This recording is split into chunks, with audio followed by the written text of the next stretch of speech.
Minnehaha County Auditor Leah Anderson says voters can wear Kamala Harris or Donald Trump hats and T-shirts when they head to the polls, a change from previous policy. But the Secretary of State's office and the Minnehaha County State's Attorney are less clear on this point. KELOLAND's Dan Santella explores the different perspectives on a South Dakota election law in our top story tonight. You can find it posted on entrances to the Minnehaha County Administration Building. South Dakota Codified Law 1218.3 says no one at a polling place can, quote, display campaign posters, signs, or other campaign materials. Earlier this week, County Auditor Leah Anderson told us about the change in policy.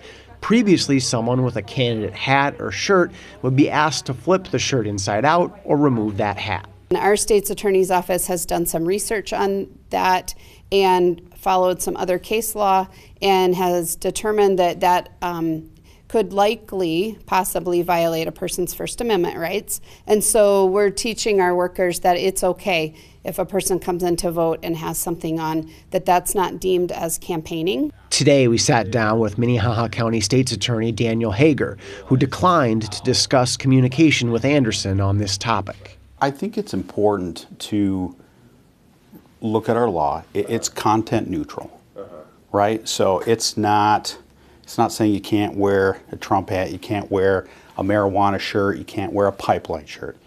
It says you can't campaign, you can't harass, you can't intimidate, you can't solicit votes, right? We're committed to that, right? We're going to make sure that people can come in, exercise their right to vote, and do that without being harassed. So then someone can wear a Harris or Trump hat to vote in Minnehaha County. I'm not saying that. What I'm saying is they can't campaign, can't harass, can't intimidate, can't solicit votes. Brookings County Auditor Lori Schultz gave us a statement from the Secretary of State's office. It says in part, quote, "This office has advised for many, many years that there may be no campaign material within 100 feet of any entrance to a polling location, and also no voter may wear campaign material into the polling location."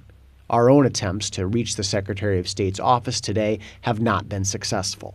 So the question is, are hats or shirts considered campaign materials? For Sue Knipe of Sioux Falls, who has worked as a poll worker in several elections, there are concerns.